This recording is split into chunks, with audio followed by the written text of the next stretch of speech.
Blog Talk Radio. Are you ready for the summer? Are you ready for the sunshine? Are you ready for the fresh and beans, the apple trees, and a whole lot of good weather? Are you ready for the summer? Are you ready for the hot nights? Are you ready for the firelight, the moonlit stars, and a whole lot of good weather? No more petrol, no more rush, no more teachers, dirty rush, no more math and history, summertime and country. Are you ready for the summer? Are you ready for the good times? Are you ready for the summertime in the sun like summer's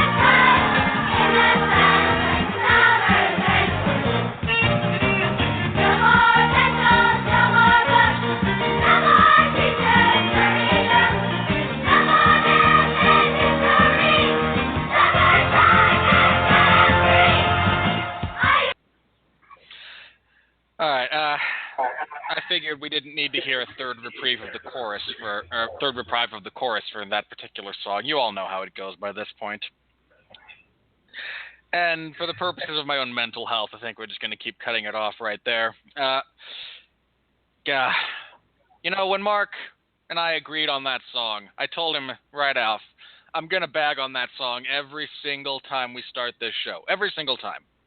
I don't have a massive moral or psychological objection to it. I'm just going to bag on it because it's what I do.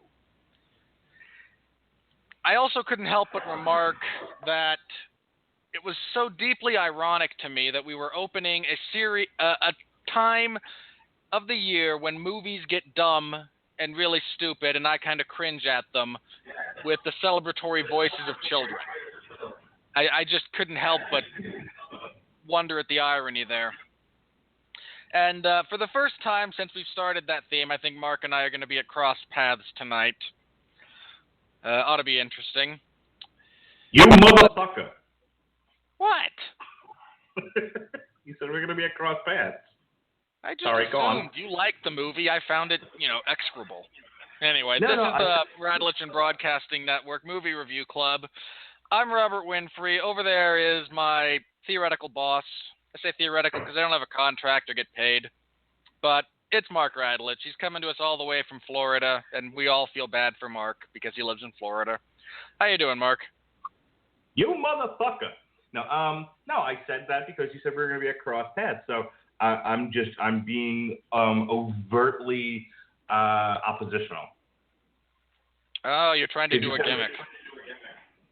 It's more of a gag, more of a bit. Yeah, I know sell those too. you no selling motherfucker. Fair enough. Oh boy. Yeah, this you and I occasionally don't agree on a movie, and that's fine. I mean, I think two people can look at the same piece of art and come up with vastly different opinions on it and still have a conversation, what worked, what didn't work. And it really comes down to opinions. And, you and I are wired very, very differently. And so people will have the privilege of hearing two wildly different perspectives on the same piece of material. That being said, I didn't think it would be this movie that would set us apart like that, because it's normally something as retarded as the age of extinction, Transformers. We could not have been further apart on that one.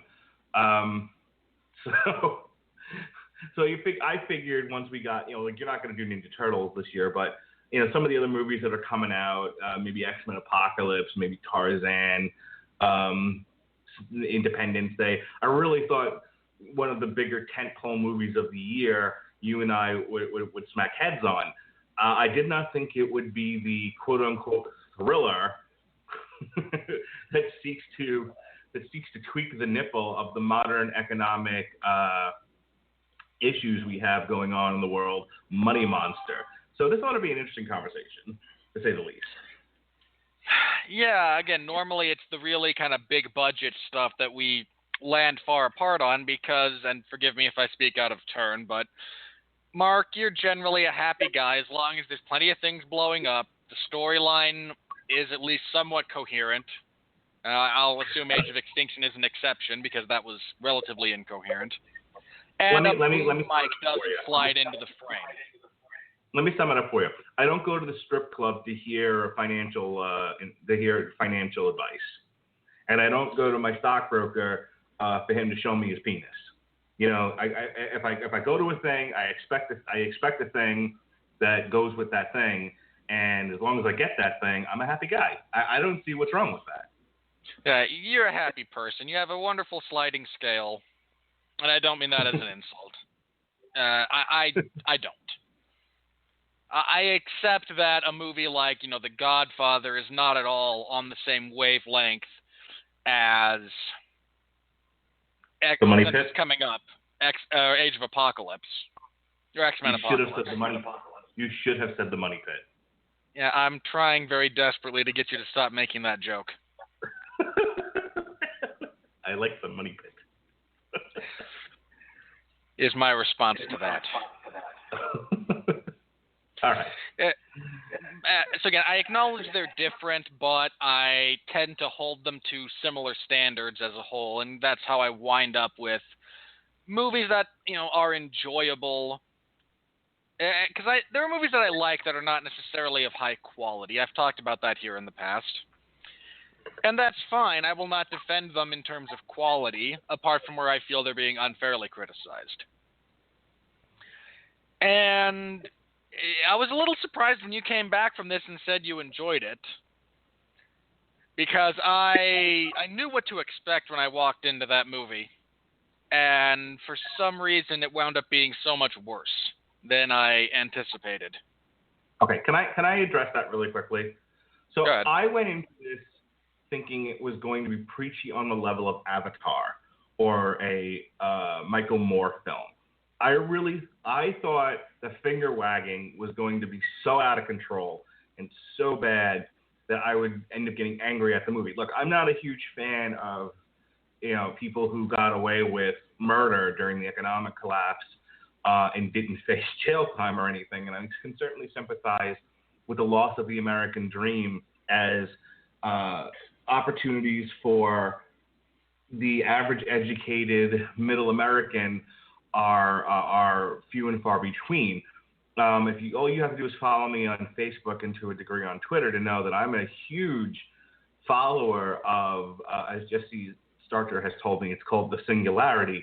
In layman's terms, I follow very closely the loss of jobs to AI, to robots, machines, etc. This is not science fiction. This is becoming economic fact. Just look at the articles that are out there. They're not in, they're in everyday publications. You can find them in Forbes and Time, wherever. There's tons of books written on the subject. And so I am no proponent necessarily of people stealing from, the big companies and banks stealing from the little guy. I also don't need to be screamed at for 90 minutes. It's kind of, why are you yelling at me? I'm on your side, kind of a thing. So I expected to see that in this movie, and luckily one of the reasons why I enjoyed it was kept to a minimum. Yes, there's some finger wagging in there, but it wasn't like I felt like they were pointing the finger squarely at me saying, "You're the idiot." It was kind of. I refer to the movie as Wall Street for Dummies, or Wall Street, the 2016 remake for dummies, in that the theme once again is, greed is good, is bad. Okay, I agree with that. So they kept it light in that sense. The other thing was I expected the action to be way stupid. Like worse than, I know you think this is the worst movie ever, and in a lot of it, and we'll get into Robert Winfree Presents. This doesn't work that way a little ways down the road here, but for the sake of brevity in this conversation, I thought it doesn't work that way was going to be a lot worse, and I was okay with what I saw on screen. Was it believable? No, but I mean, I went into it going, I'm watching a fictional sort of letter to the editor about the state of the economy and stealing from the little guy. So that's what I got. I thought the movie moved well. I'm going to let you go ahead and sum up some plot, but it met my minimum criteria. The movie moved at a fast pace. I thought the acting was fine. I thought the story in the universe that we were watching it in made sense, and the finger wagging was kept to a minimum. So I had a good time at the movies. If you really want to, I'm going to say it now, I'm going to repeat at the end of this. If you really want a movie that delves into the problems with the economic collapse and handles it firmly but fairly, we reviewed it at the end of last year. It was called The Big Short. Go watch it. If you just want to see Julia Roberts and George Clooney in some schlock where they send up Jim Cramer, this is the movie for you. Fair enough. No, look, I said this last week when we signed off and we knew we were going to be coming to this one this week. You're much better off renting The Big Short and watching that. It's a better movie on every conceivable level. If you want to add some crappy thriller to that with political preachiness, though this particular film I'm about to reference is much preachier, also rent John Q. It's a movie about 10 years old, probably a little older actually. Jeez, I'm old. Starring Denzel Washington and Robert Duvall, and is anti-HMO propaganda by and large. But if you want, a pseudo thriller, and I say pseudo because there are no thrills, with political propaganda and a little bit of financial stuff thrown in, just watch those two movies and you're better off, and don't support crap like this. If you have HBO, I'd also recommend watching Too Big to Fail. Excellent I'd movie. second that. So, on to the actual plot of this mess. Fighting out of the red corner, we have George Clooney's chin, and in the blue corner, Julia Roberts' mouth. The winner? Well, there are no winners, folks. Only losers when it comes to this. And that's going to be the last time we reference anyone's looks in this review, Mr. Winfree. How dare you? Yes, it is. 3 out of 3 middle-aged women that I work with. Don't start down that Mark. Don't start, because I will have to respond, and we'll just start going off. I'll let you have the last word, but I want to say right now on this podcast, 3 out of 3 middle-aged women that I work with find Julia Roberts to be classically beautiful. So there. Yes, and most women also think Julia Roberts is one of the women out there that women think men should find attractive. There's her, there's Jennifer Aniston, and there's a third one I always forget. And I'm sorry. First of all, my preferences are way out of line with the societal and social norms. Scott Baio? No. John Stamos? No. Do not mention men. I'm a heterosexual man. I just absolutely don't care about aesthetic beauty if there's no other context for it. So again, I do not represent the average American male who finds women attractive, whatever you happen to identify from an orientation standpoint. Like Margot Robbie. Yeah. I have no context for it. That being said, Julia Roberts' classic good looks are not relevant to the quality of this picture. She is not a sex symbol. We should not be talking about her physical appearance because it has no bearing on the motion picture we're reviewing. None at all. Again, my joke there, as I've been making it for a while, is about the size of George Clooney's chin, at least on screen, and the fact that she has a disproportionately large mouth. And I found it amusing to stage this film as a cinematic battle between those two facial features. Yeah, they're fighting for screen time, guys. They're trying to cut each other off. Boo! Boo me? I think it's funny. Boo! Anyway, moving beyond that, because, the plus, I'm going to be perfectly honest, you could have replaced this entire cast. None of them matter. All right, so this particular film, Money Monster,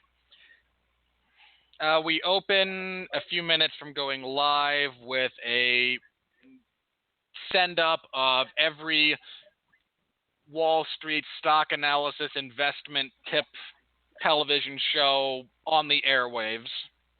But mostly Jim Cramer. Okay, sure, Jim Cramer.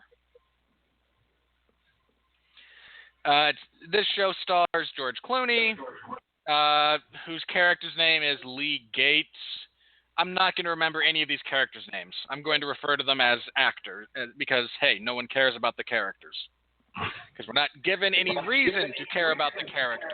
I'll get back to that in a minute. He is somewhat, not butting heads, but he has the stereotypical, I'm the star, I'm going to kind of play fast and loose with the rules, versus his director, Julia Roberts, who, is a little bit more of a stickler kind of for procedure. And please, I know you're the one out there, but could you at least look over the script we're going to be going through, the talking points? We want to know, what you're going to say when you get out there on live television, even though these things are never live. They're always pre-recorded. They're pre-recorded earlier in the day. They're not live, because it doesn't usually work that way. So their relationship is not acrimonious, but again, there's just, a little bit of friction there. As we go live on air, we get to see George Clooney being a goofball, because you're on TV, you gotta have a gimmick. A delivery man walks in through the back of the studio, locks a few doors, pulls a gun, fires into the air, and he has lost a lot of money, his life savings, to the tune of $60,000 based on a stock tip that George Clooney gave the world. This particular stock wound up tanking pretty hard not too long after he made that recommendation. There's no one really knows why it happened. The explanation being given by the CEO of the company is there was a glitch with the algorithm, because high-frequency trading, which a word they throw around a lot but never actually explain, because this film and screenplay are as guilty of preying on the ignorance of the masses as, Dominic West's character. It's not actually done by people so much as it is by computers operating at extraordinarily high speeds. Hang on. Just so you understand, for the rest of this podcast, I will be referring to a Dominic West character as McNulty. Fair enough, because Mark's existence begins and ends with The Wire. Goddamn right. I need, what we need? If this were a visual medium at all, we'd need that GIF that Jesse Starcher posted of Doug the dog. I thought we needed a picture of Cookie Monster with a dollar sign on him. I find that hilarious. I'm glad you find something amusing. Anyway, the disgruntled person whose name is Kyle, I actually have no idea who the actor is, so I'll go ahead and refer to him as Kyle, has George Clooney put on a bomb vest, holds everyone hostage. He demands, you understand, Mr. Radulich, demands. He's had enough. He may as well be Jennifer Lopez from that terrible movie. He's had enough. He wants an answer. He wants to know why that company lost $800 million, why his money is now gone, why, oh why is the proletariat oppressed? These are the things he demands answers to, live on the air. And that particular sequence begins Robert Winfree's cavalcade of things that don't actually work that way.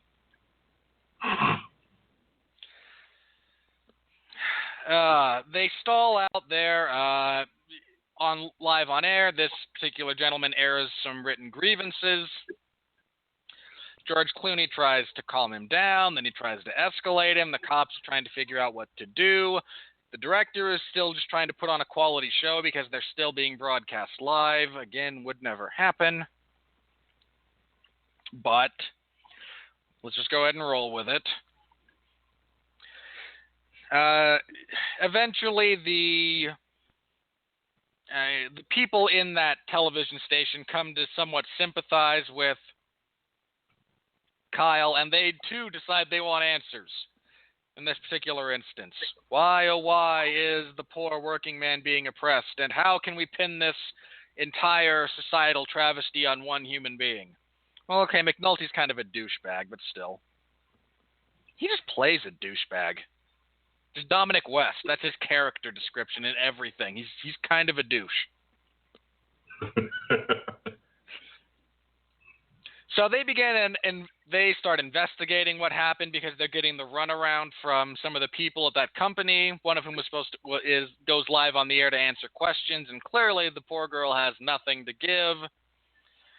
This very slowly unveils a conspiracy wherein the CEO, again McNulty, took $800 million from his company to invest in a... all right, let me hold off. I'll get to what actually happened in a second. So they start investigating because apparently this group of news reporters have more drive and better wherewithal than both the police and the Securities and Exchange Commission when it comes to actually figuring out what happened here. Yeah, again, not caring for this movie.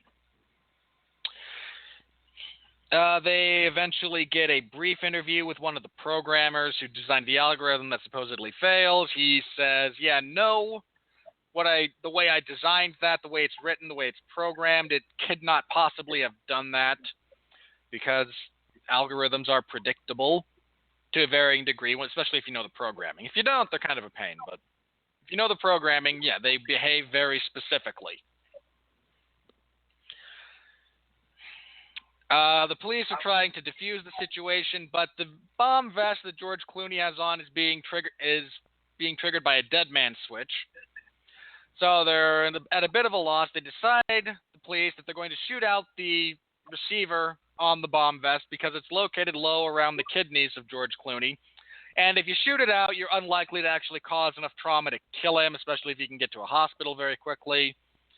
There's only degrees of truth to that. Kidneys can bleed like a sucker if you puncture them. There's some major blood vessels there. Potentially survivable, but dubious. Then they can take out Kyle because he's got a gun, and then the bomb's no longer in play. George Clooney decides he doesn't want to be shot at. Understandable. When they realize that the CEO of this company is going to be in New York, a few blocks from them, they decide to take this show on the road. George Clooney hides behind Kyle to walk the few blocks to Federal Plaza. Good grief. Yeah, sure. We're just going to let a guy with, pounds of Semtex strapped to him waltz into a Federal. No, none of this. None of this. Anyway, they actually... I'm going. Anyway, they get there after Kyle accidentally shoots one of George Clooney's assistants. They get the CEO and they expose with all of their illegally obtained evidence. What actually happened was McNulty stole $800 million. Well, stole is a strong word in this case. It's more misappropriation of company funds. Misappropriated funds to invest in a single entity, this being a platinum mine in South Africa that was in the midst of a miners' strike. And when the miners strike, production decreases or halts, leading to the stock price of this company falling significantly. He buys low, then he bribes some people to end the strike. The company becomes profitable again, and you can sell at a profit. This was his plan, but there's a honest union leader, as though that's not right up there with military intelligence or jumbo shrimp, honest union leader. But apparently they found the one union leader in, the world who will not take a bribe. And he's holding out on the strike because he wants better conditions, more money. It's never made clear why they're striking, but they're striking. And because they're still striking, the price of that particular company is still down, so he can't recoup his losses by flipping the stock, leading to just a net loss for the company. Kyle decides he's not satisfied with this explanation because A, very little of it is actually provable, again, certainly with illegally obtained evidence, not quite so much in a court of law.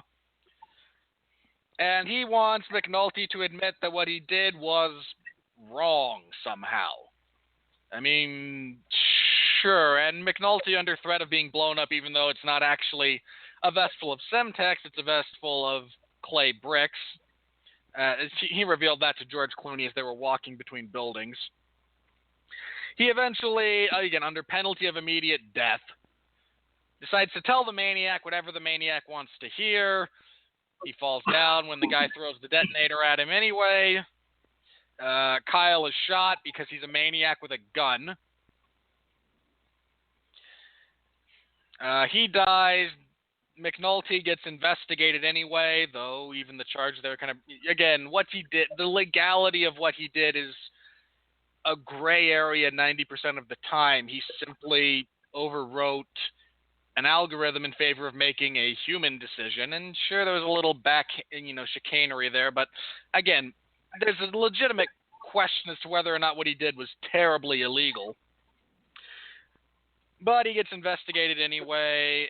There's a brief, very, very stupid subplot about Julia Roberts leaving that network to go to another network because she's tired of George Clooney's crap.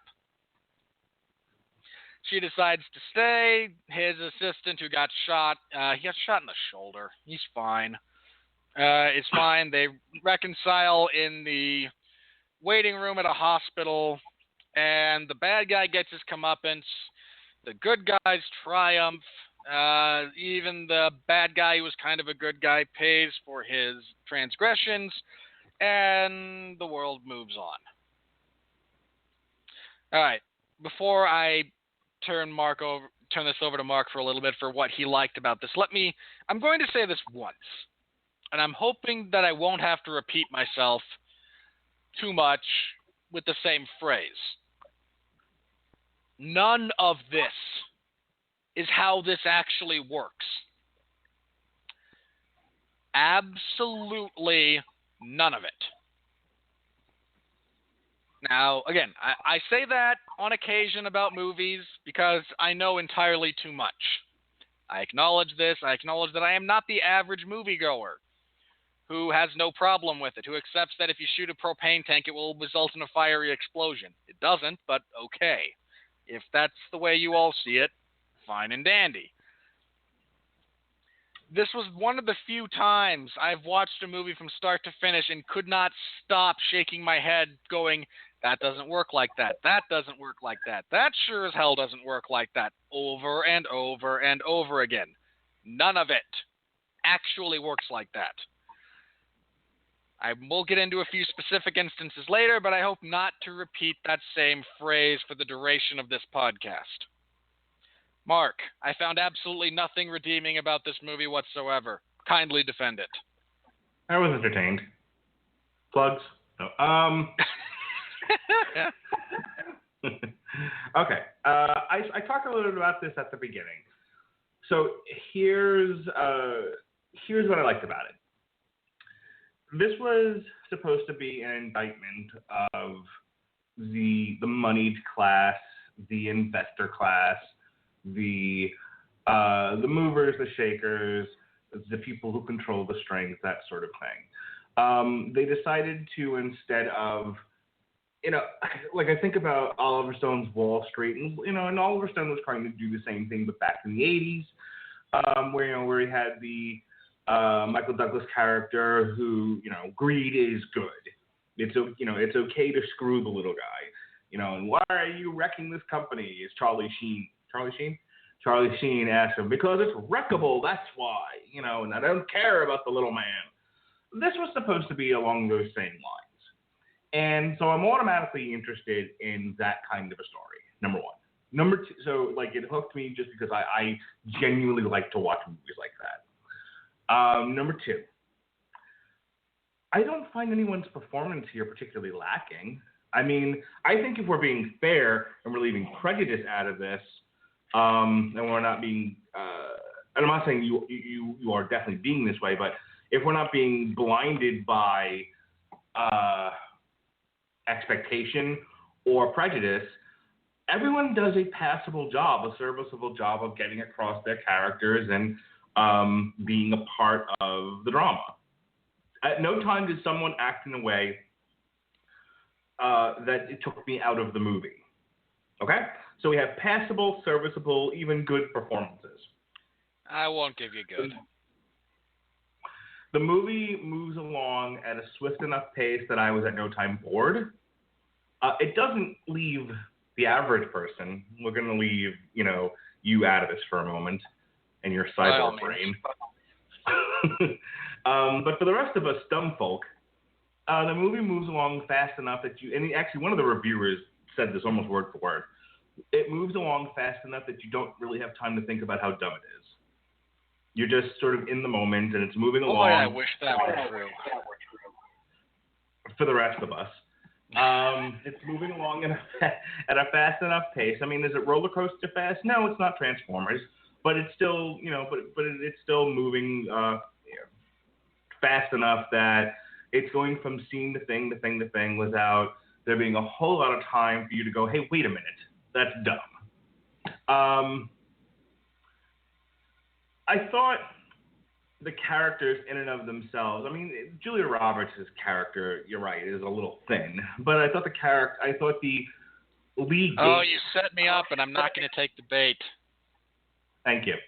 I think George Clooney's character of Lee Gates is as good a hero for this kind of a movie as you can get, as he does have an arc, which you want to see in a picture like this. You want to see your main character make a change from one thing to another, and he does by the end of it, because he admits in the beginning he's sort of an empty shell and everything's a joke and he doesn't care, and at the end of it he seems to genuinely care for this guy who's on his ass. There were a couple of surprises, a couple of minor twists or tweaks in the script that I didn't see coming. The girlfriend going off on Kyle was okay, and a twist I didn't necessarily see coming. It just went on too long, and it went a little over the top. When she starts in with, you cry when we have sex, I was like, ooh, that needed an edit. that was a bit of a jab that I was like, why? Why was that necessary? So that goes a little too long. But the interaction itself, I thought was a good one, and it made it interesting, and it made Kyle even sympathetic in that one moment.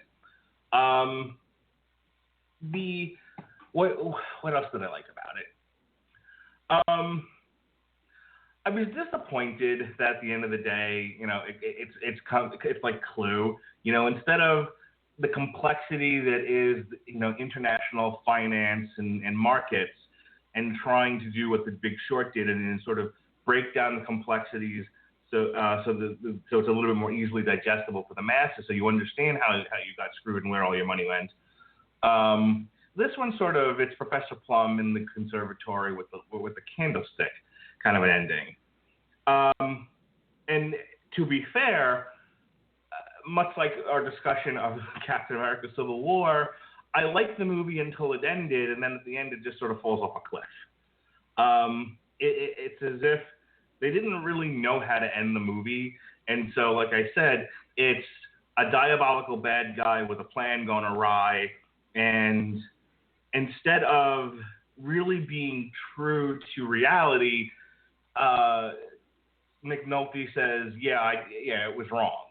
And in the one sense, I know what they were trying to get across. They were trying to give this a good, a Hollywood ending. The bad guy gets his in the end. But I actually thought it took the air right out of the movie, and it's one of the few quibbles I have with it. Other than generally it is a dumb movie. But I like dumb. And it's sort of a weird thing to say that you take a serious subject like this and you handle it in a dumb way. But it wasn't, to me, so dumb that it was insulting. but it was just dumb enough that it was a fun night at the movies on a subject that I'm interested in, and don't necessarily every single time need to be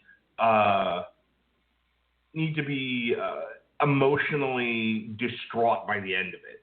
You know, there's a few movies that I've seen that deal with subjects like this, and by the end of it, I'm just like, well, there's no hope. I might as well walk off the face of the earth. You know, I'm going to go live in the woods, kind of a thing. And I didn't feel that way. It was like, okay, I'm interested in the subject matter. It was handled okay for what they were trying to do here, and I had a fun night at the movies. Mission accomplished. So, if we want to get into some of the more plot elements, that's fine. But that's all my overall sort of experience with this movie. Good performance, okay to good performances. Plot moved along fine. It was an interesting subject matter, and other than the ending, I thought the movie, as it went along, worked out well. I was genuinely interested to see what happens next, and I was only disappointed with the end. Alrighty. No, the pregnant girlfriend coming on was, I think, kind of the last straw for me when it came to trying to suspend my disbelief. I mean, look, guy walks into a high-end television studio with a gun. No, that's not how that works. But, okay, if we're going to rely on tropes, sure, lazy security guards. Why not? But the worst offense in the movie was the hostage negotiator character, where, you know, they produce a conflict that has no real purpose other than what they've got here is a really thin story, so they need to sort of throw on some fat that comes out of nowhere and serves no purpose. So they have that was pretty bad. So they have this hostage negotiator who's like, oh, this guy's probably a loner and he fits the profile, blah blah blah, you know, and then you have this police captain who, you know, once they find out that the guy wasn't a loner and his mom had just died and he was married and having a kid, he was just like, ha, he doesn't fit the profile, you son of a bitch. And it's like, easy. What? How did he deserve that? You know, like, I didn't really understand what the point of any of that was, and it really just came out of nowhere, and it was a waste of film time. But I guess if you don't throw stuff like that in there, this movie's about 20 minutes long.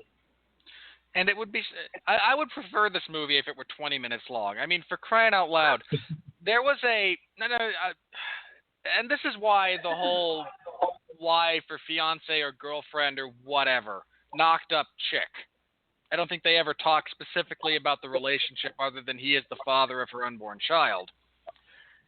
There is absolutely no way you inject an unknown element into an emotionally volatile situation, especially if there are explosives and handguns involved. She would never have been in that van sitting down talking to him until they knew what she was going to say. Absolutely would not happen. Okay, but let's talk serious for a moment, since both of us seem to be focused on this one particular scene. I understand your thing about that's not realistic. Who cares? Here's the real question. What did you think it added to the drama of the film? Because its purpose now, in talking strictly in terms of film craft, the purpose of that scene was to make Kyle sympathetic. Okay? Because up to this point, he's a villain. But he's not really the villain, is he? McNulty's the villain.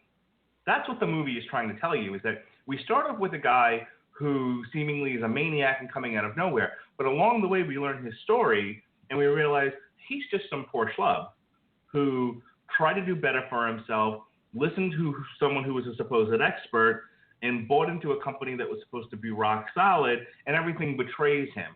And with nothing left but his anger and his frustration, goes and takes it out on those people. So in the beginning, you have someone who is painted as a villain, but the movie needs to then move him into a sympathetic role so that we can focus on the real monster, who is McNulty. And that is the whole purpose. That is, if you can picture like someone pressing on a lever and the track changing, that's that moment in the movie. Now, the real question isn't whether or not it was realistic. The real question is, did it or did it not make him sympathetic? Did it succeed in making him a sympathetic character? I think it does. What do you think? Not so much. Why? Why do you disagree? Because his response to her, emasculating him on live television in front of millions of viewers is to tell the police, hey, don't you touch her. You just got your ass chewed by your old lady, and your response is to still defend her. No, it made him seem like more of a wuss. I thought that was believable. I know guys like that. I'm not saying there aren't guys like that. I'm not saying it's not a believable response. I'm saying if the objective is to make him sympathetic, making him a pussy-whipped bitch does not work. Okay. You don't feel bad for him? At this point, no. Okay. You made bad choices. So you would say, congratulations. So you would say, I mean, first of all, do you agree with my premise that that's what that scene was supposed to do? I will agree with that statement, that the intention there is to turn him into a sympathetic character, at least somewhat. Okay, but you say that mission objective fails on face because because you don't feel sorry for an emasculated man. I don't feel sorry for a man who has done nothing proactive until he snaps. Well, buying the stock was proactive. Yeah. I'm not sure I'm even going to give him that one. Okay. I think you're being unusually hard on the beaver, but that's fine. So, all right, so let's talk about a different scene.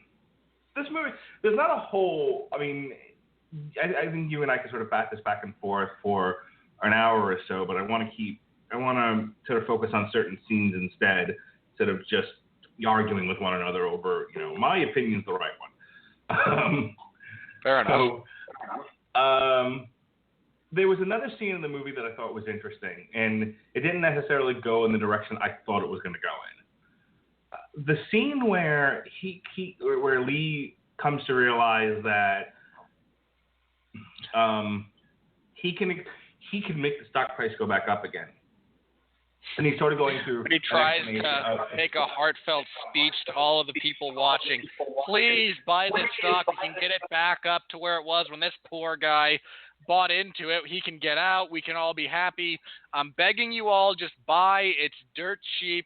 It gets high enough up, then everything can be okay. You can save my life, people. That's got to be worth the, $7.50 a share this stuff is trading at right now, and the stock price goes down. Right.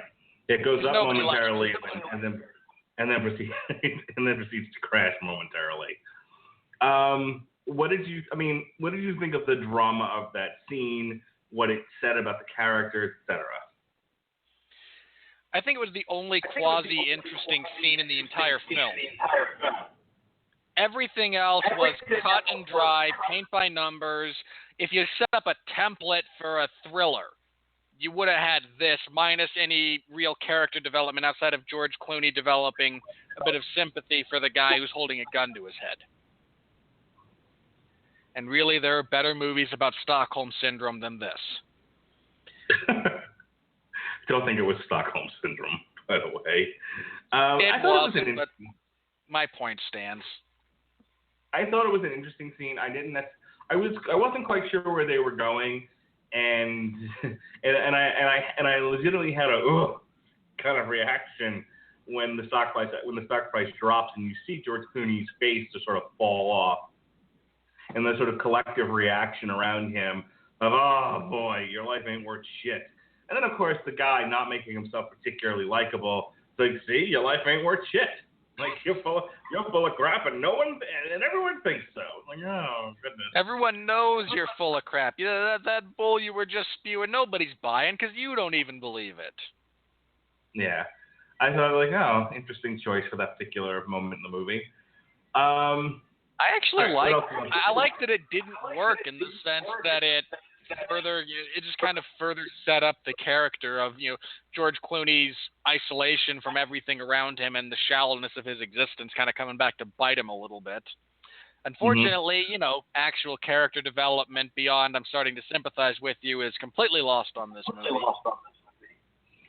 Well, you also complained about the subplot featuring Julia Roberts and George Clooney, their tenuous, contentious relationship, and her desire to leave the show and not tell him, though he does know. I don't know why you're having such an issue with that. I thought it was fine. I have an issue with it for the same reason that you have an issue with, the hostage negotiator's a douche and the police captain played by Giancarlo Esposito doesn't like him. No, this is stuff that is clearly tacked on to add runtime. See, I disagree on this one. Well, they don't do anything with the hostage negotiator is in like 2 scenes. And one of them, he's proven to be an asshole for no good reason. And that is why I think it was tacked on. There's really no payoff. It doesn't add anything. It's like they just threw it in there, again, to eat up screen time. I thought the subplot involving those two was actually a necessary leg in the table. Look, in producing a proper screenplay, you can't just have your one plot. There's always going to be subplots. And I thought having a subplot between your 2 main characters and their relationship, well, isn't that what movies are about? I've said this in previous podcasts. In many ways, movies are about the relationships between people. And, well, we've seen this. I mean, if you want to complain that this is a paint by numbers kind of relationship, it's the hardworking woman and the flighty guy. Okay, we see that in like a million pictures. Like Hollywood just has that one always ready to go.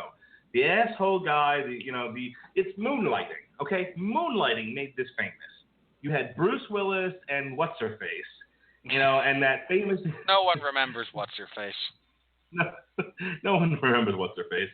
But everyone remembers Bruce Willis, and there's this famous exchange in Moonlighting, and it's like, you bet, and she's commenting on his flippant attitude towards things, and he's commenting back at her that she's taking things too seriously. And isn't that every fucking relationship in Hollywood movies these days?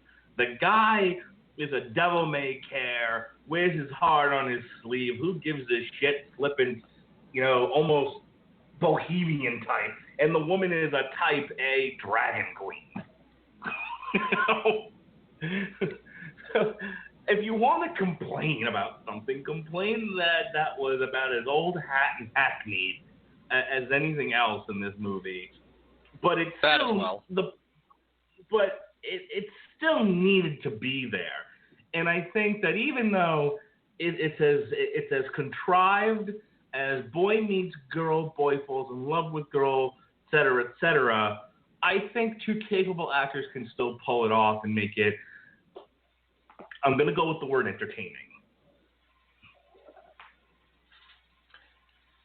Fair enough. I think if you trim that out, this whole movie, I think you take, what was it? Okay, there's I believe it's a Canadian television show that's off the air right now, but airs in reruns, called Flashpoint.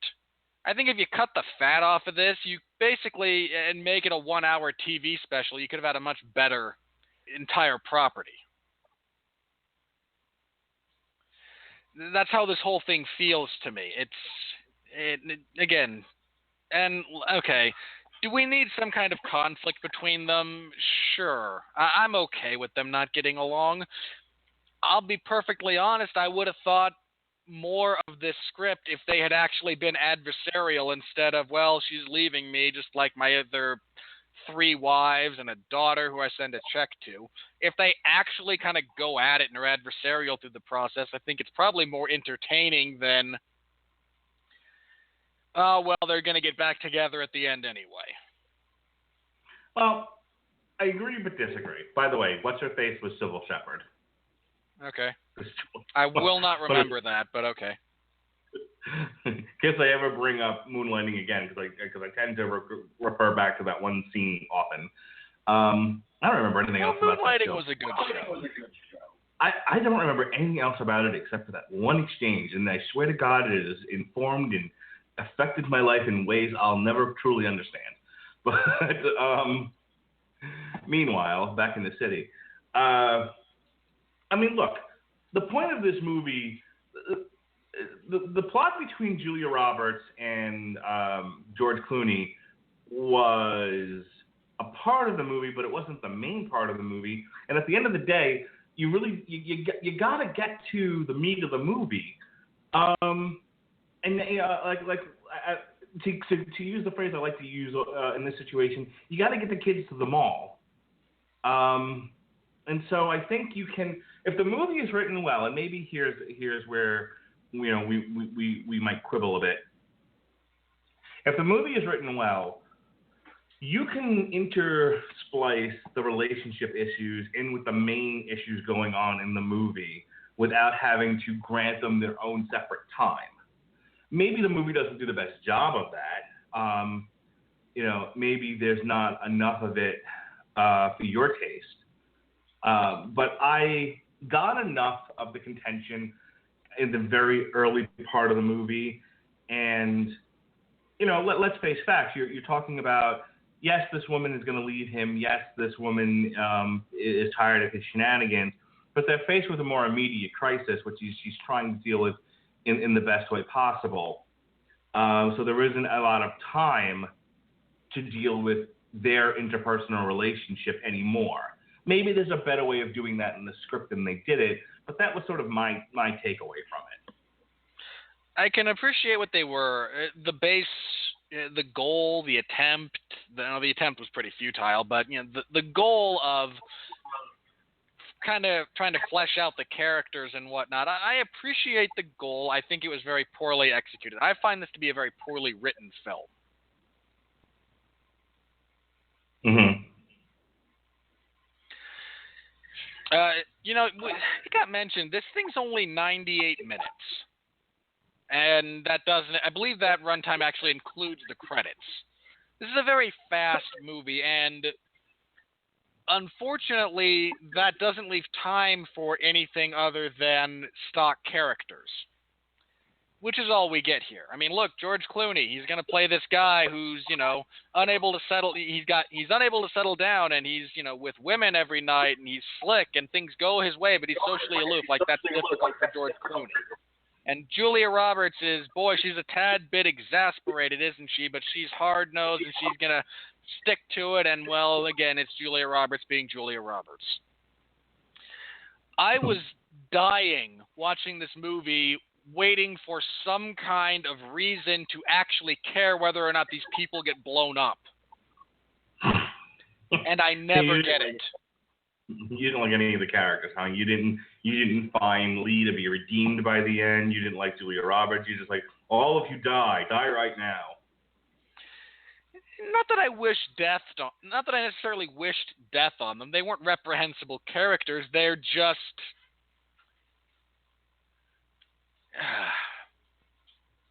it's like window shopping. You're walking down the street, you look in the window, look, it's George Clooney. Oh, look, he started out in the space of walking by this, big picturesque window. He goes from, hot shot, superficial to caring a little bit about some of the people who might get screwed over based on the world he occupies. Now look at that. He changed clothes from one window to the next. Oh, look, there's Julia Roberts, and she starts with her hair down and ends with it in a ponytail. And here's this guy who's got a gun, and, oh, wait, no, that's not really a bomb, and, oh, he's been shot. It's all just very, very superficial snapshots of characters. Consequently, I don't feel you as an audience member care about any of them. Okay. I wasn't that hard on them. I cared about the characters, but I wasn't, I think, as intrinsically resistant to what was happening in the movie as you were. I was much more willing to go with it than you are, and I think that definitely plays into how we're reacting to the characters. I don't even think it's necessarily about my dislike for how, for the technical aspects of it.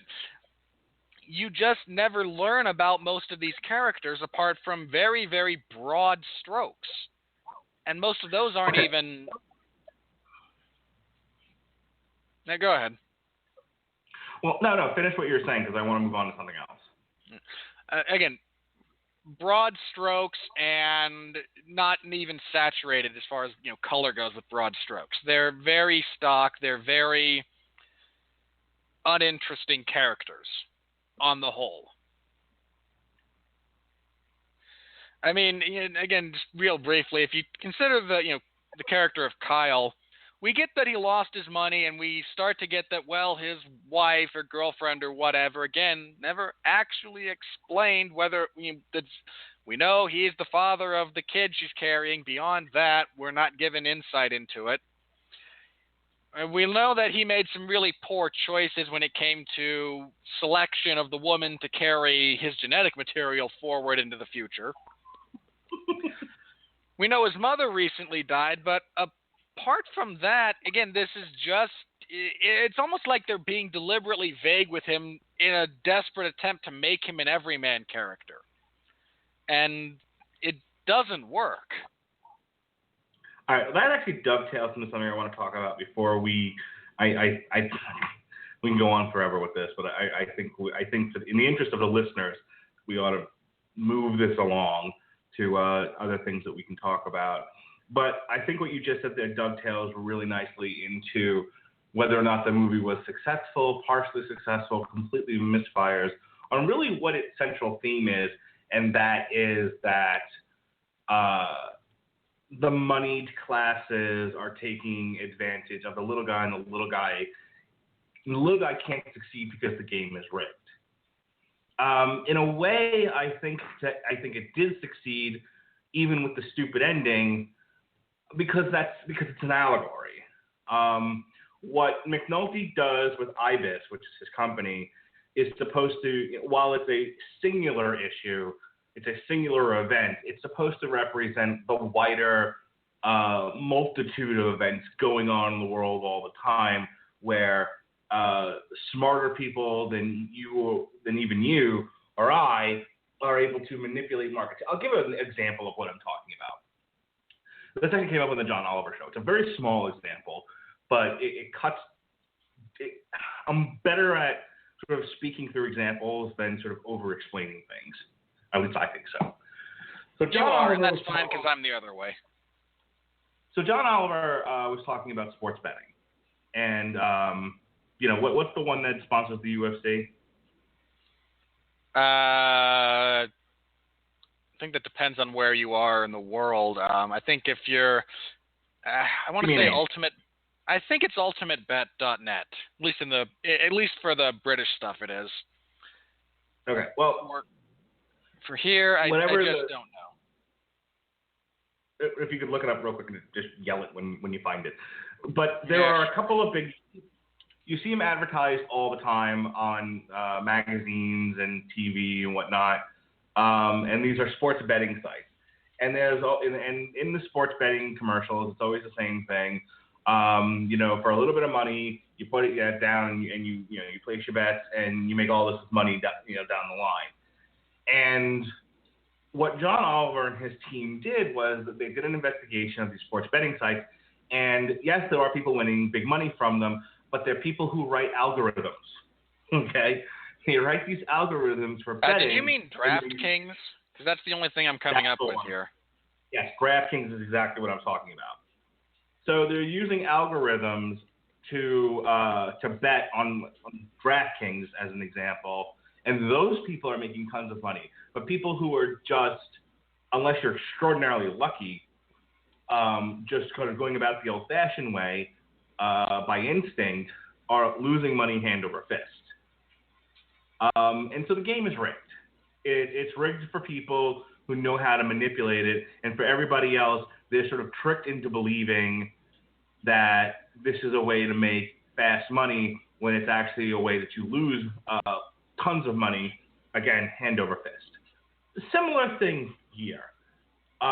You have Lee Gates, who's sitting there telling you this company is safer than a savings account, and then because of purposeful manipulation, company loses money, the guy loses his life savings, et cetera, et cetera.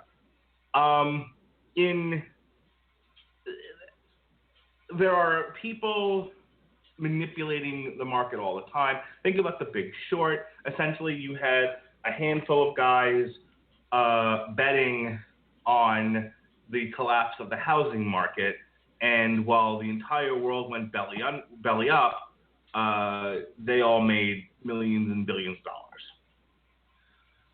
That's what this movie is supposed to be about. It's an allegory for all of that, sort of summed up into one singular event instead of sort of showing you the more global issue going on in the world. And Kyle is your everyman. He's your little man. He's your little guy. He's the guy getting screwed. Lee Gates is your guy who is out there. He's the salesman. He's the Jim Cramer. He's the CNBC. He's that commercial that you see in the middle of the night talking about fast money. And McNulty represents all of the all of the big money people and businesses in the world. So everything is a symbol of something bigger. And so my question to you, Robert Winfree, is, and I already know the answer. The answer to anything I ask you is always going to be no. For the sake of this podcast, I will ask anyway. Was the movie even remotely successful in getting any of what I just said across? When you threw the qualifier of even remotely on, I probably have to go with yes. Even though what I got out of it was so much more, wah, I'm stupid with my money, wah, someone took advantage of me, wah, you're mean. That's what I got out of this movie was, I was stupid with my money. I listened to someone else who I had no necessary reason to listen to other than he's on television, but apparently that's enough for most people. I lost my money. Now I'm angry. Now I demand retribution. You must understand, if the institution had a face, he would have slapped McNulty with the old gauntlet. He demands satisfaction, Mr. Radulich. This came across to me as so whiny. Well, I'll tell you why I didn't regard it as whiny. The whole setup to this is it's a glitch. You wouldn't understand. We can get away with these things because we hide them in places where people won't look, and we tell them it's too big for you to understand. And I think what the movie was trying to tell the public is it's not too big. It's not that complicated. And if you would only pay attention to what's happening in this world, you wouldn't be voting for Donald Trump. And you wouldn't be losing all your money in the markets. See? Sorry, I have a tick. No, you don't. If only you would be paying attention, you would be voting for Bernie Sanders. Oh, Jesus, there's that tick again. No, because Bernie Sanders is absolutely not the answer to anything. Hey, you don't have to tell me. I'm just saying that's the mood of Hollywood. So wait, you mean the Oscars are also political? Of course. Hey, get out of there. Get out of there. So I think, and I'm going to go back to what I said at the beginning. I think if you're looking for a movie to sort of wag a finger ever so lightly and say, rich people are bad, they're taking advantage of the everyday man, but you don't necessarily want to sit through something intelligent. You want to have some thrills. You want to see... This movie is without thrills. You want to see Hollywood A-listers, and a thrill. I seriously question whether or not Julia Roberts still falls into that category. I mean, George Clooney, even Clooney. I mean, is Clooney even a draw at this point? I mean, look, are they? I don't think that's a whole thing for a whole other podcast. But the short answer is, I don't think actors are draws anymore. I think brands are draws. No, that's true. I will second you in the sense that if you are one of those angry people who wishes to have your dislike of the successful and wealthy validated from an external source, even one as deeply and fundamentally biased as this hyper-liberal crap, then this is the movie for you. I would also please beg of you not to express yourself publicly, vote in any meaningful way, and I would encourage you in the strongest possible manner to simply rent The Big Short and go with that instead of this. Okay. I think we can close the book on this Mark, part how of the badly discussion. did this thing flop? Why don't you just cut me off, Robert? And I'm trying to set you up for the... I'm trying to set you up for the next bit where we talk about the money. I know, I was getting there, you asshole. Well, you see, I'm trying to edit this show like this film was edited. We're going to cut things down on corners. We're going to cut out the superfluous dialogue. We're going to step on each other, and we're going to get there faster. I don't like this. I don't want to play this game. Sorry. All right, so this thing was released. Now, Mark, I'm curious, since I know you're looking at the actual list and I'm not, where did this thing rank on its opening weekend? Opening weekend. Okay, well, I'm actually looking at the Tuesday box office, so let me go Burke. Okay. Money Monster opened third with an estimated $15 million on, I want to say... It's a $25 million movie. 27, according to 27. box office mode. Half so of which was million, George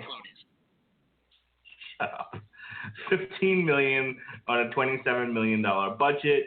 It's currently, as of Tuesday's ticket sales, it's currently sitting at $22 million worldwide.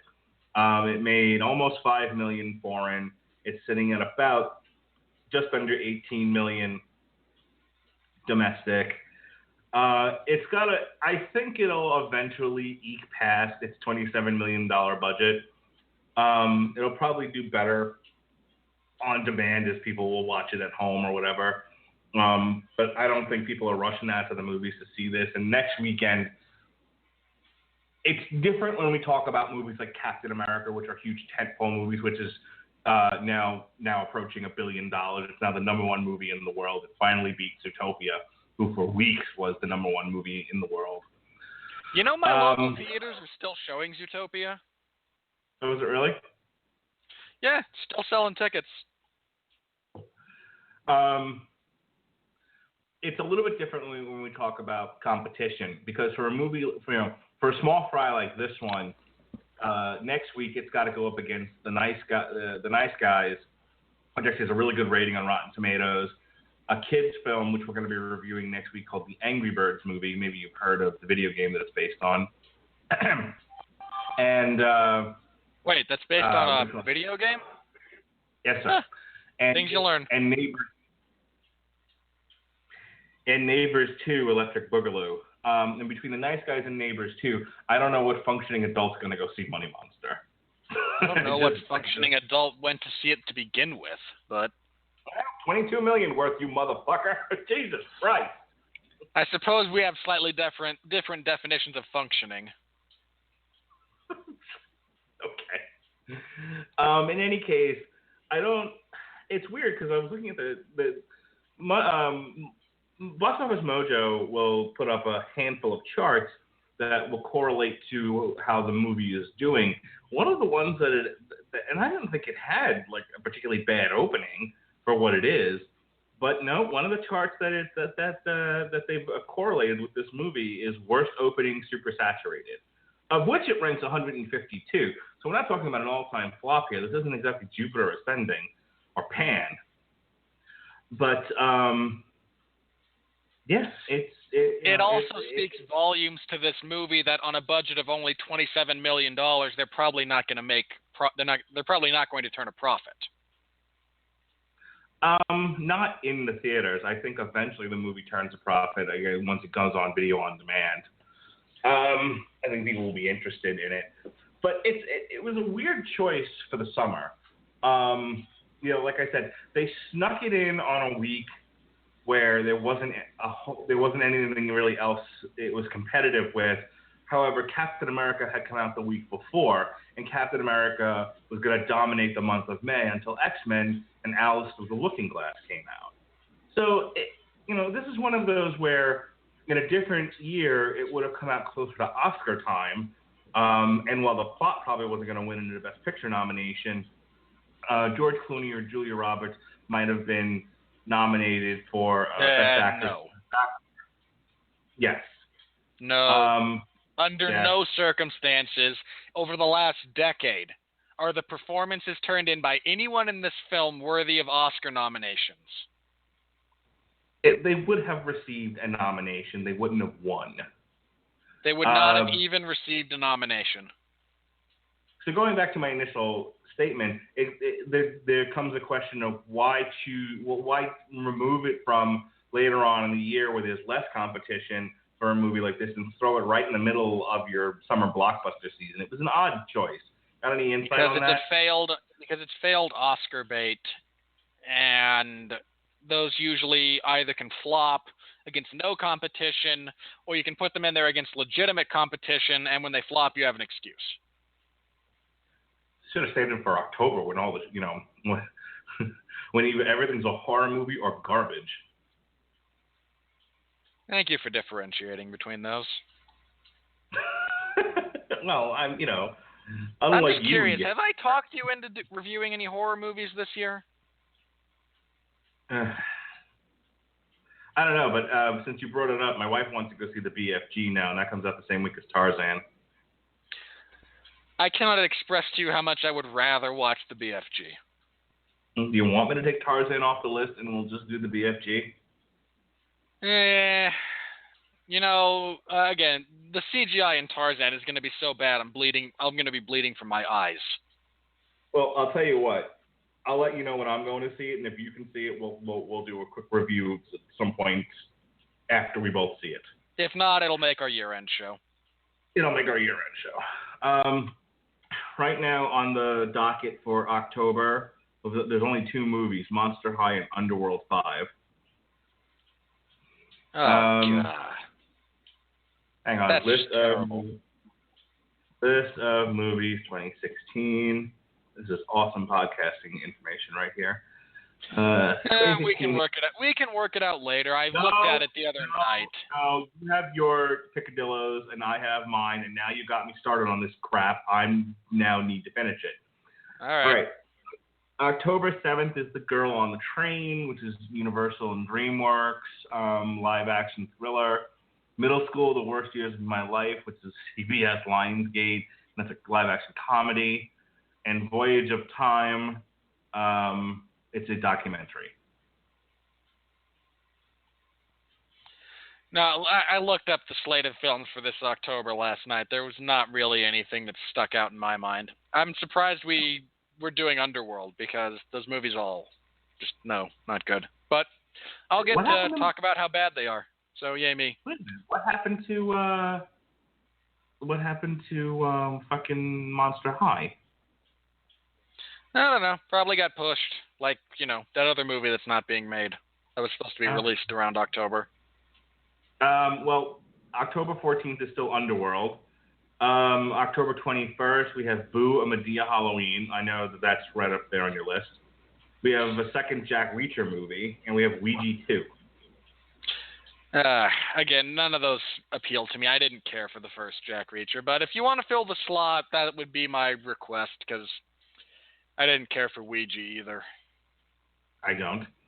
And then on October 28th, we have Inferno, which is a Columbia Pictures drama directed by Ron Howard, which is amazing. It's the third in the Da Vinci Code movies. Oh, yeah. I'm going to add that one to the list. We should do that. I thought we were. No. I would have brought it up. Yeah, no. Inferno should be on the list. I actually need to get the book and read it before I go see the movie. Yeah, so far I've seen all the Da Vinci movies. All right, so Underworld 5 is October 14th, and then what was the date on that? 28th is when it comes out, so. And then, okay, Inferno, October 28th. Yeah, totally. And then that's it. That's it for October right now. Yeah, October's not a good month. Weird. I'm wondering where Monster High got off to. We'll figure it out. Anyway, so that's that on as far as the money that it made. So now we go to my favorite part of the podcast. Everyone's favorite part. Did we put up the soundbite for this? No, we never really agreed on anything. Oh. Well, if you wanted to make my life I'm not even going to say it because you'll do it. Never mind. We'll put our heads together this week and find something for next week. I had an idea, but I realized you might think I'm serious. And no, I really couldn't tolerate it, I think. All right, how about this? How about, okay, here we go with what did the critics think? Goofy. I'm down. That's why I kept it in the soundboard. All right. I shared some of these with you earlier. I'm going to actually not just read the rotten ones. I'm just going to read some random ones here because they're both find the hilarious. good ones so that I can verbally eviscerate them.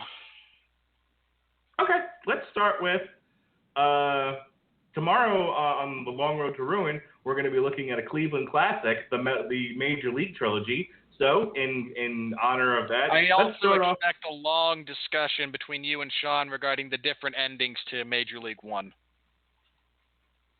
Sure. You didn't even know there were two different endings, did you? I did, because I read the Wikipedia page, you jerk. Now, for the third time, in honor of our Cleveland trilogy, the Major League trilogy, we'll start off with the Cleveland Plain Dealer, Michael Heaton, as he says, and quote, the story is smart and compelling, even if it does pour it on a bit thick with a Hollywood ending. All right. Guys, the new UFC heavyweight champion, Stipe Miocic, lives in Cleveland. I don't know if anyone hearing me knows him, but if you do, kindly tell him that this person who lives in his city needs to be forcibly ejected.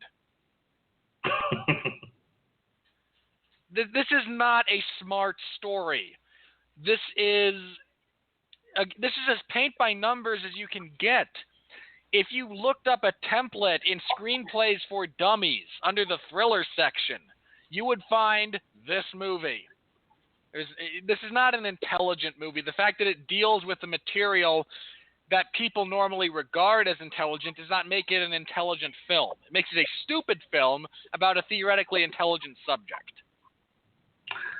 Robert Rotten of the Laramie Movie Scope says it tries to be a bit like Network.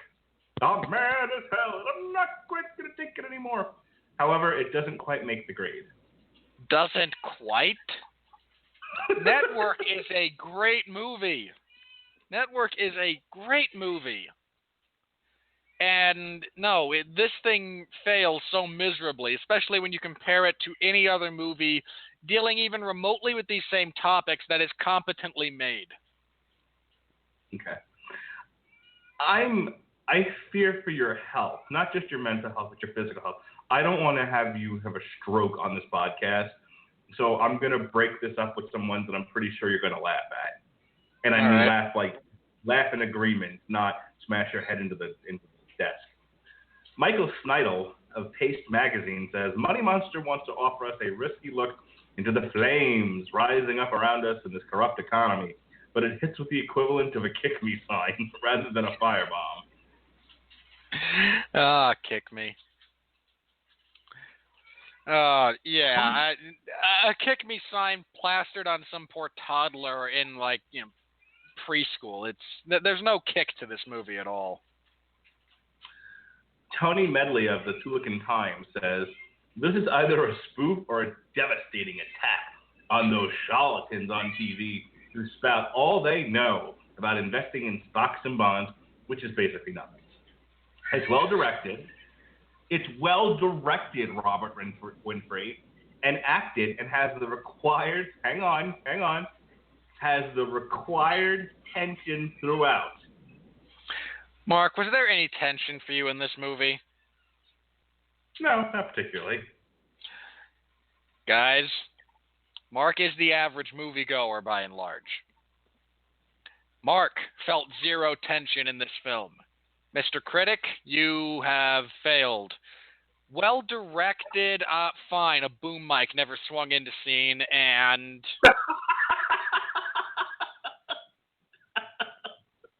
it's mostly in frame. it's mostly framed well, so the directing is competent. The acting is utterly replaceable. I mentioned this at the top of the show. Every single person in this cast could be replaced with someone else, and you'd basically get the same movie. No one does anything as abysmally stupid as Tommy Wiseau in The Room, so fine. I suppose that makes you a good actor. Okay, so I shared this one with you earlier, but I got to do it again because of the comment that I made about it. This is Andrew O'Hare of the ultraliberalsalon.com. There's a reason why I'm qualifying this as ultraliberal. The pieces would seem to be in place, but Money Monster is a stodgy, moribund plotter loaded with stock characters that wouldn't have felt edgy in 1983 and has about the same contemporary urgency as your average late-night rerun of CSI New York. Yeah, that's about right, objectively. I'm going to say now what I said earlier. If you are a liberal filmmaker who have filled your movie with liberal actors, and the message that you are espousing, for lack of a better phrase, comes from the left side of the political argument, you lose Salon.com, you done fucked up. Yeah, that's fair. That's the rough equivalent of Fox News reporting something negative about Ted Cruz. I mean, just for those of you who aren't aware of the political forces in alignment there. Dana Barbuto of the Patriot Ledger says, George Clooney, Julia Roberts, the pedigree behind the set and real-time thriller Money Monster is reason enough to see the movie. No.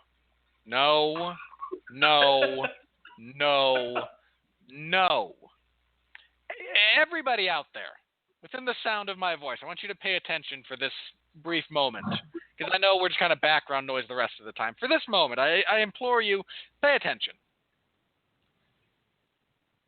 Do not blindly support any project based simply on name value. Now, this is something I'm guilty of in the past, and I'm working on. I don't care about... Look, George Clooney and Julia Roberts, fine. If you think they're great, fine. You're entitled to your perspective. And I don't mean that negatively. If you enjoy what they do, fine. Please do not let that color your perspective. And for the love of all that's holy, read a few reviews first, and if the best they can muster from a positive standpoint is, let's look at these people that for some reason we're a celebrity obsessed with, the movie is a fundamental failure.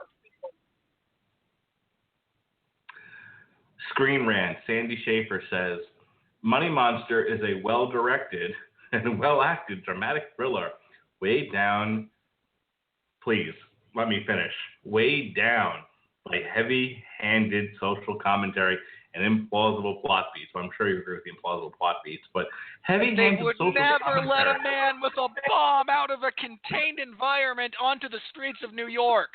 You shoot him in the head, you take the explosion in the contained area before you ever allow that many more people to be put at risk. I really felt like you should have dealt with the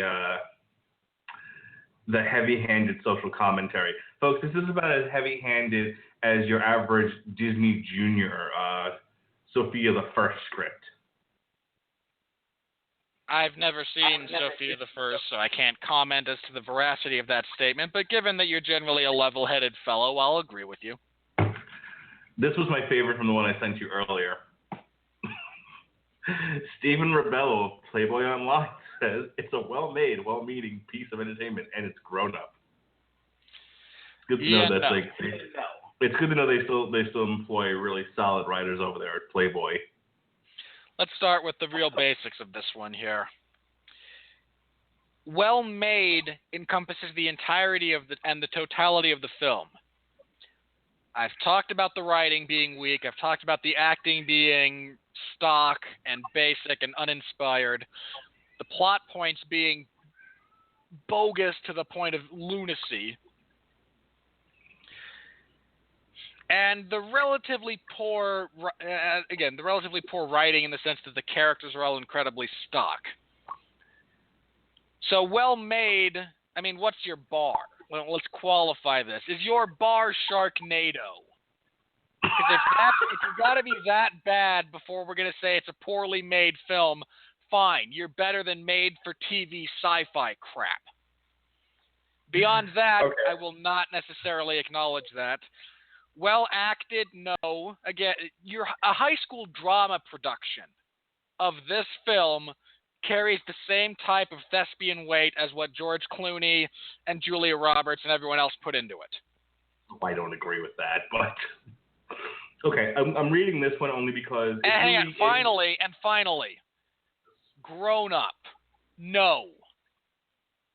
Unless your only qualification for, and this is his words, mind you, grown-up material is a unnecessarily high amount of profanity. If that's all you need to say it's a grown-up film, sure. If by intellectually or from an emotional maturity standpoint, no. This is every whiny 20-year-old in college who thinks capitalism is bad. All right, this next one I'm going to read is for the purposes of people to go find it on Forbes.com. Comes from Scott Mendelson, again, of Forbes. I read the entire review. I really liked it. I thought it was well written. I thought it really captured my thoughts on the movie.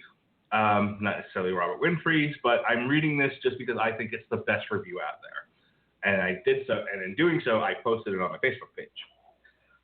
Money Monster is a good movie, one worth seeing, but it is a good movie that I just couldn't buy. You don't have to respond to that. I wanted people to know that it was out there. I want to read one more here if I can find it, and then I think we're gonna say goodnight, Eileen. Goodnight, Gracie, rather. Good night, John Boy.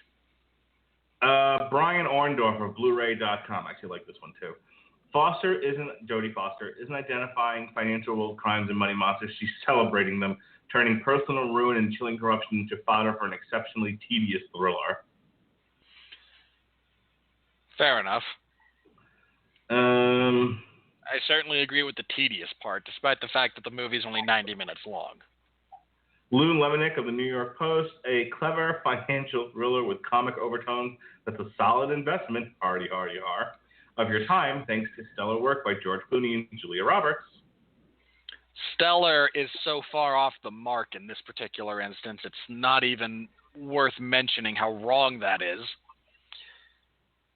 And as far as the comedic overtones, I'm going to be perfectly honest, this movie would have been better served as a comedy than trying to be a serious dramatic thriller. The only successful parts of this movie, or at least the group of people that were in the same theater as I was, all, 8 or 10 of them, were the bits that were funny. The wife or girlfriend or whatever, launching into this poor schlub who's lost everything. And the bit at the end about vines being made out of McNulty's reaction to having the detonator thrown at him. Last one, and I always like to read from the Salt Lake Tribune, because in case Robert Winfree. Thanks for that. Because in case Robert Winfree really disagrees with the person, he can go over there, punch him in the face, and say not funny. Yeah, I'm going to drive 60 minutes just for that. Yeah, you will.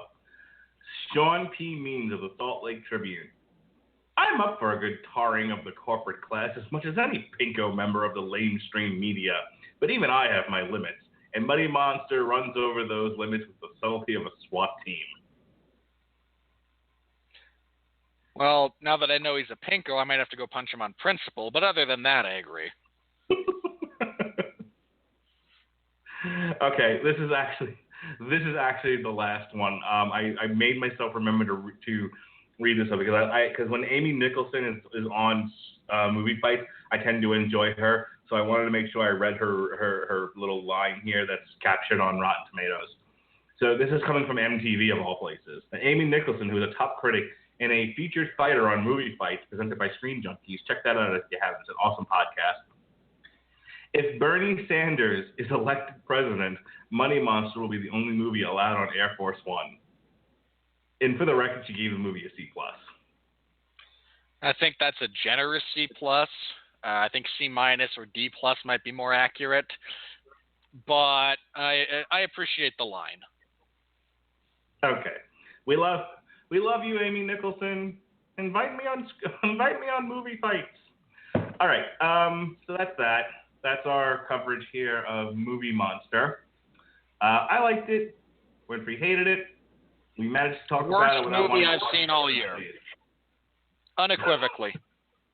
All right. Well, we're out of live time, so let's hit the plugs and hit them hard. All right. There's no UFC event this Saturday, so I don't think I have coverage of anything. But you can go back into the archives, listen to myself and Jeff Harris review UFC 198. Stipe Miocic knocked out Fabricio Verdum in the first round, which was sad for Mark because he likes Fabricio Verdum for ending Cain Velasquez again. But he got a heavyweight finish in the first round. Elsewhere, Ronaldo Jacare Souza just embarrassed Vitor Belfort. And Christian Cyborg Justino done wrecked a bitch. You can find my full report of that event in the MMA Zone of 411mania.com. This coming Saturday on the 411 Ground and Pound radio show. It goes live Sundays at 8 p.m. Eastern Standard Time. Jeff Harris and I will be previewing UFC Fight Night 88. It's headlined by Thomas Almeida and Cody Garbrandt.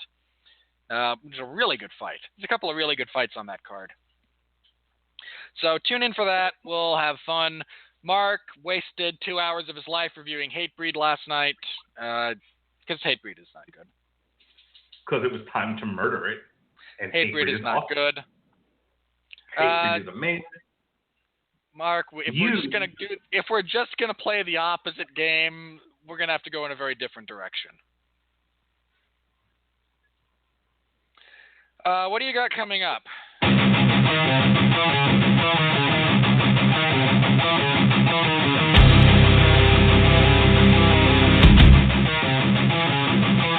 One shot a shotgun to my head, they said I wasn't worth a bullet.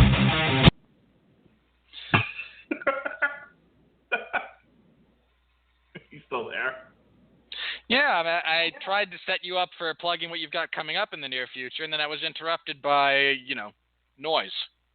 Okay, well, here's what I've got coming up over the next couple of weeks.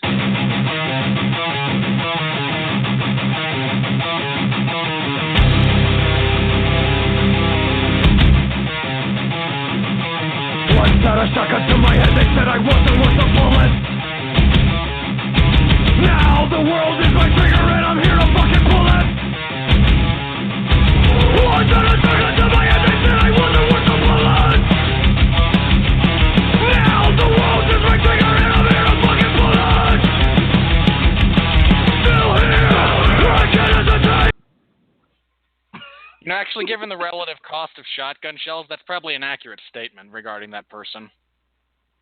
So, if you like that little bit of awesomeness, you can check out the entire review of Hatebreed, The Concrete Confessional, as we reviewed it on the Metal Hammer of Doom. Check that out. It's in the archives here at the Radulich Broadcasting Network. This week, Long Road to Ruin is celebrating baseball. We went from the Little Leagues last week with the Bad News Bears trilogy. This week, we're hitting the Major Leagues with, as I said earlier, Major League. And that's going to be it for Long Road to Ruin for the month of May. Next week, Robert and I will be reviewing the Angry Birds movie. And the other Robert, Mr. Cooper, and I will be reviewing, finally, Vector Terminal Redux, as Robert Cooper finally will be off work so we can do that. Also, next Friday, a couple of announcements. Alice Through the Looking Glass comes out. We're probably not going to get a chance to review that because it's also coming out the same weekend as X-Men, and I can only go see so many movies. I will be taking my daughter to go see Alice Through the Looking Glass, but I can't imagine we're going to have time to review it. I can't imagine it being any good either. As far as albums that are dropping, the Jelly Jam is back. Oh, shit. Yeah. If you love progressive rock the way I do, and I know you do, you're going to go pick up the Jelly Jam back after all these years. Their album Profit drops on May 27th.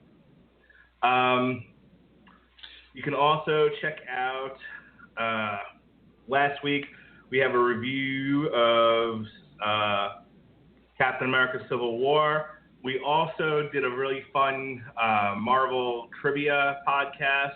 That's in the archives. So go ahead and check all that out. After Angry Birds, we'll be reviewing X-Men Apocalypse and Long Road to Ruin. We'll be back on my birthday to review the original X-Men trilogy. So that'll be fun. That's all we got going on. There's only half a good movie out of those 3 films. So go ahead and check all that out, and that's all the plugs for now. Again, if you really want to hear some amazing music, check out Metal Hammer of Doom, Hatebreed, The Concrete Confessional. And then when you're done with that, go in the Wayback Machine, check out the Metal Hammer of Doom reviewing The Divinity of Purpose, one of the best albums ever captured. Just amazing. Alrighty. Those of you interested in hearing Mark shill your merchandise on this show, you can contact him and work out some kind of sponsorship deal. Well, it's true, man. I loved it. The last 2 Hatebreed albums were great, and I swooned. They were so good. Yeah. Again, for those of you interested, we have a listenership. We are prepared to read your copy. All right, get us out of here before I play Hatebreed again. I'd really rather you didn't do that. So for Mark Radulich, I'm Robert Winfree. We'll be back next week to talk about the Angry Birds movie. I imagine Mark will have many jokes about my mental health related to the anger management courses foisted on the birds of the island. So tune in for that. Should be funny. Anyway, we'll be reviewing that. Until next time, for Mark Radulich, I'm Robert Winfree, reminding everyone out there to please continue to be well, be safe, and behave.